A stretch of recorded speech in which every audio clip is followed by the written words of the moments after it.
तो जैसा कि हमने सुपरमैन की कहानी में देखा था कि जब क्रिप्टॉन प्लेनेट खत्म होने वाला था, तब उसके मॉम डैड सुपरमैन की जान बचाने के लिए उसे पृथ्वी पर भेज देते हैं। पर वहीं पर हमें दिखाया जाता है कि उसकी रक्षा करने के लिए उसके पीछे उसकी बहन कैरा को भी भेजा जाता है। उन दोनों का स्पेसशिप एक दूसरे से इंटरलॉक्ड था ताकि वो धरती पर एक ही जगह पर लैंड कर सके और इसके बाद वो अपनी स्पेसशिप में बैठकर निकल जाती है।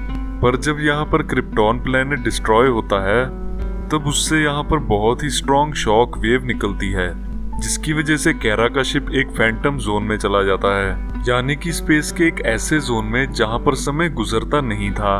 वो 24 साल तक सोती रही और फिर एक दिन उसका शिप अर्थ पर लैंड होता है। पर जब वो वहाँ पर पहुँचती है तो अभी भी उसकी उम्र 13 साल होती है और उसका कजन बेबी से बड़ा होकर दुनिया के लिए एक सुपरमैन बन चुका था और उसे अब किसी की हिफाजत की जरूरत नहीं थी।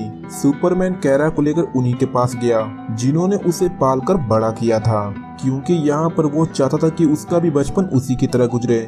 कैरा को उस फैमिली में एक बहन मिली जिसका नाम एलेक्स था। अब इसके बाद हम कुछ सालों के बाद का सीन देखते हैं। कैरा के पास सुपर पावर होने के बावजूद वो एक मीडिया कंपनी में काम करती है ताकि यहाँ पर वो एक नॉर्मल इंसान की तरह जिंदगी जी सके, क्योंकि अब दुनिया को यहाँ पर एक और सुपर हीरो की जरूरत नहीं थी। वहीं पर हम उसके फ्रेंड एक चार्ली को देखते हैं जो कहीं ना कहीं कैरा को पसंद करता था, पर यहाँ पर कैरा उसको सिर्फ अपना एक दोस्त मानती है। कैरा के ऑफिस में उसकी बॉस ग्रैंट कुछ एम्प्लॉय को निकालने के लिए कहती है क्योंकि वो उतने लोगों को अफोर्ड नहीं कर पा रही थी। ग्रैंट के इस डिसीजन से कैरा खुश नहीं थी। इसके बाद कैरा जिमी उल्सन के नाम के एक आदमी से मिलती है। कैरा यहाँ पर जिमी को जानती थी क्योंकि वो सुपरमैन का एक अच्छा दोस्त था। अगले सीन में यहाँ पर हम कैरा की बहन एलेक्स को देखते हैं जो कि यहाँ पर किसी काम से बाहर जाने वाली होती है, पर कैरा यहाँ पर अपने लिए उसको एक ड्रेस चूज करने के लिए बोलती है क्योंकि यहाँ पर आज वो किसी के साथ डेट पर जाने वाली थी। एलेक्स वहाँ पर जल्दी से उसके लिए एक ड्रेस सेलेक्ट करके वहाँ से निकल जाती है। अब कुछ देर के बाद कैरा यहाँ पर एक बार में बैठकर किसी का इंतजार कर रही होती है कि तभी वो देखती है कि जेनेवा जाने वाली एक फ्लाइट का इंजन फेल हो चुका है और वो शहर के चारों तरफ ही घूम रहा है और यहाँ पर वो किसी भी वक्त क्रैश कर सकता है। तभी अचानक से उसको याद आता है कि उसकी बहन एलेक्स भी उसी फ्लाइट से जाने वाली थी। अब वो तुरंत भागकर बार से बाहर आती है और अपने सुपरविजन से उस प्लेन के अंदर एलेक्स को देखती है। वो उस प्लेन को बचाने के लिए उड़ के उसके पास पहुंचती है और वो पूरे प्लेन को उठाकर सही सलामत नदी में लैंड करवा देती है।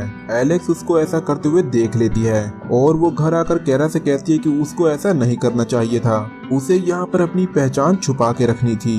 पर अब यहाँ पर उसने अपने आप को दुनिया के सामने ला दिया है, जिसकी वजह से आगे जाके उसको बहुत ही परेशानी होने वाली है। वो उसको आज के बाद ऐसा करने से मना कर देती है क्योंकि यहाँ पर उसके लिए ये सेफ नहीं था। अगले दिन कैरा के ऑफिस में सारे लोग इसी बात पे चर्चा कर रहे थे कि उस प्लेन को बचाने वाली वो मिस्ट्री गर्ल कौन है। अब यहाँ पर कैरा अपने बारे में किसी को बताना चाह रही थी और वो अपने फ्रेंड चार्ली को तुरंत ही छत पर मिलने के लिए बुलाती है। वहाँ पर वो बताती है कि वो मिस्ट्री गर्ल जिसने प्लेन को बचाया वो कोई और नहीं बल्कि मैं हूँ। चार्ली को यहाँ पर उसकी बातों पे विश्वास नहीं हो रहा था, पर जब यहाँ पर उसने चार्ली के सामने उड़ के दिखाया तब यहाँ पर चार्ली की आंखें खुली की खुली रह जाती हैं। इसके बाद हम उस शहर में वॉर्टेक्स नाम के एक एलियन को देखते हैं जो अपने बॉस से बात कर रहा होता है कि कैसे उसका कल एक प्लेन क्रैश का प्लान एक लड़की ने बेकार कर दिया। वो उसे किसी भी तरह कैरा को खत्म करने का ऑर्डर देता है। इधर कैरा चार्ली के साथ मिलकर अपने लिए परफेक्ट ड्रेस बनाने का डिसाइड कर रही थी। अब इसके बाद वो कुछ लोगों को आग से बचाने के लिए वहां जा रही होती है। तभी हम देखते हैं कि कोई उसको शूट करता है जिससे वो नीचे गिर जाती है और फिर बहुत से लोग वहां पर आते हैं और उसको वहां से लेके चले जाते हैं। कैरा की जब आँख खुलती है तो वो अपने आप को किसी चीज से बंधा हुआ पाती है। वहाँ पर उसे हैंक नाम का एक आदमी मिलता है जो उसे बताता है कि ये सारे मटेरियल क्रिप्टो से बने हुए हैं जिसे वो तोड़ नहीं सकती। तभी वो अपनी बहन वहाँ पर एलेक्स को देखती है जो वहाँ पर आकर उसके हाथों को खोलती है। इसके बाद हैंक उसको बताता है कि वो डीयू के कब्जे में है जो पृथ्वी को बाहरी दुनिया और एलियन से बचाने में मदद करती है। वो लोग कैरा पे तब से नजर बनाए हुए रखे हैं जब से वो यहाँ पे लैंड हुई थी, क्योंकि उसके शिप के पीछे फोर्ट रॉक्स भी यहाँ पर आ चुका था और फोर्ट रॉक्स की शिप में बहुत ही खतरनाक एलियन कैद थे। लेकिन जब यहाँ पर क्रिप्टॉन डिस्ट्रॉय हुआ था तो यहाँ पर फोर्टरैप का शिप भी कैरा के शिप के साथ फाउंटेन जोन में चला जाता है। पर यहाँ पर 24 साल के बाद वो भी उसके पीछे धरती पर आ जाता है और जिसकी वजह से उसमें कैद सारे एलियन फ्री हो जाते हैं। बहुत सालों तक वो सभी लोग छुपे रहे।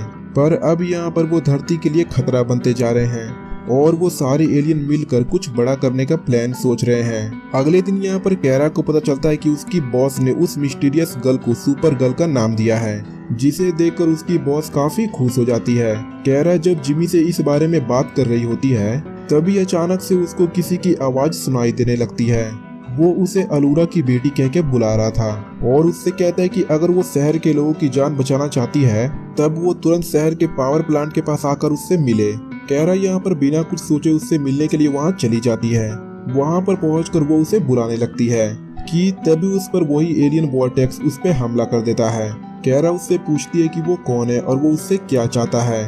वॉर्टेक्स उसे बताता है कि उसकी माँ ने उसे जेल में कैद किया था और यहाँ पर वो उसको मारकर उसे बदला लेना चाहता है और इसके बाद यहाँ पर उन दोनों के बीच में फाइट होने लगती है। वॉर्टेक्स यहाँ पर कैरा पे बहुत ही भारी पड़ रहा था क्योंकि यहाँ पर कैरा ने अपने पावर को सही तरह से इस्तेमाल करना अभी नहीं सीखा था।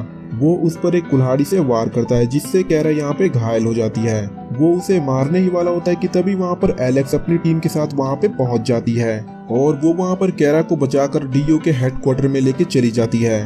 वहाँ पर एलेक्स उसके शरीर से उस कुल्हाड़ी के टुकड़े को निकालती है और उस टुकड़े को ट्रैक करके वॉर्टेक्स का पता लगा लेती है।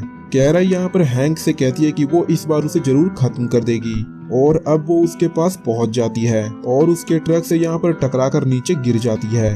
अब यहाँ पर लगातार उस पे हमला करने लगती है पर वॉर्टेक्स यहाँ पर अब भी उस कुल्हाड़ी की मदद से उस पे भारी पड़ रहा था। वो उसे यहाँ पर एक जोरदार हमले से मारने ही वाला था पर कैरा यहाँ पर अपने लेजर बीन से उसके वेपन को डिस्ट्रॉय कर देती है, जिसके धमाके में यहाँ पर वॉर्टेक्स पूरी तरह से घायल हो जाता है।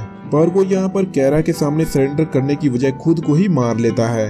अगले दिन कैरा यहाँ पर जिमी से लंच के लिए पूछती है पर यहाँ पर वो उसको कहता है कि वो उसे छत पर आकर मिले और यहाँ पर वो कैरा को बताता है कि उसे पहले से ही पता था कि वो सुपर गर्ल है क्योंकि यहाँ पर सुपरमैन ने उसको पहले से ही सब कुछ बता दिया था। अगले सीन में यहाँ पर हमें उन सारे एलियन की हेड को दिखाया जाता है जो कि कोई और नहीं बल्कि कैरा की मॉम अलूरा की जुड़वा बहन एस्ट्रा थी और जब उसको पता चलता है कि सुपर गर्ल उसकी भतीजी है तब वो समझ जाती है कि वो उनके लिए कितनी खतरनाक हो सकती है। अब कैरा यहाँ पर डीओ के साथ मिलकर ट्रेनिंग करने लगती है ताकि वो अपने दुश्मनों के सामने अपने पावर का सही से इस्तेमाल कर सके। अब कैरा यहाँ पर एलेक्स से बात कर ही रही होती है कि तभी वहाँ पर चार्ली का कॉल आता है जो उसे बताता है कि शहर के एक पोर्ट पर आग लग गई है और वहाँ पर बहुत सारे लोग फंसे हुए हैं। कैरा तुरंत ही वहाँ पे पहुँच जाती है और वहाँ के फायर फाइटर से पूछती है कि आखिरकार प्रॉब्लम क्या है। तब उसको पता चलता है कि जहाँ पर आग लगी है उसके जस्ट बगल में एक शिप खड़ा है जिसमें लाखों गैलन ऑयल पड़े हुए हैं और अगर वो ब्लास्ट होता है तो ये पूरा का पूरा एरिया ही खत्म हो जाएगा। वो उस बड़े से शिप को धक्का देकर वहाँ से हटाने की कोशिश करने लगती है और बहुत ही जल्द वो इसमें कामयाब भी हो जाती है पर उसके एक्सिस पावर की वजह से वो शिप साइड से टूट जाती है और वो सारा ऑयल सी में गिरकर मिलने लगता है जिसकी वजह से सारे न्यूज वाले सुपर गर्ल को ब्लेम करने लगते हैं। कैरा की बॉस भी अब उसके बारे में बुराई लिखना चाहती थी। अब यहाँ पर अगले सीन में हम यहाँ पर एक केमिकल फैक्ट्री को देखते हैं जहाँ पर एक वर्कर को वहाँ पर एक एलियन दिखाई देता है और जब वो उसको रोकने की कोशिश करता है तो वो आदमी उसके हाथों मारा जाता है। अगले दिन डीओ की टीम उस जगह को जांच करने के लिए वहाँ पे पहुँच जाती है। उस वर्कर की बॉडी में उन्हें एक अलग तरह का मेटल मिलता है जिसे देखकर कैरा को अपने बचपन की याद आने लगती है। उसकी मॉम ने उसे एक बार ऐसे ही एलियन के बारे में बताया था जिसे हेलग्रामाइट कहते थे और फिर वो ये बात हैंक को बताती है और उनको इस एलियन के बारे में पता चल जाता है कि वो अपने आप को किसी के भी रूप में ट्रांसफॉर्म कर सकता है। कैरा उसको कहती है कि हम पिछली बार की तरह ही मिलकर काम करेंगे। अब यहाँ पर कैरा जिमी और चार्ली के साथ मिलकर काम करना शुरू कर देती है ताकि यहाँ पर वो अपनी इमेज को पब्लिक में सुधार सके और फिर कुछ समय के बाद पब्लिक सुपर गर्ल को फिर से पसंद करने लगती है जिससे यहाँ पर वो बहुत ही खुश हो जाती है और यहाँ पर वो अपने दोनों दोस्तों को इसलिए थैंक्स बोलती है। इधर डीओ को अपने रिसर्च में पता चलता है हेलग्रामाइट एलियन को खाने के लिए डीडीटी केमिकल की जरूरत पड़ती है और इसीलिए कुछ दिनों से वो लोग केमिकल फैक्ट्री पे हमला कर रहे हैं। वो लोग उन्हें इसी चीज का सहारा देकर उनको पकड़ने का सोचते हैं और एक वैन में वो बहुत सारी डीडीटी केमिकल रखकर उस पे नजर रख रहे थे।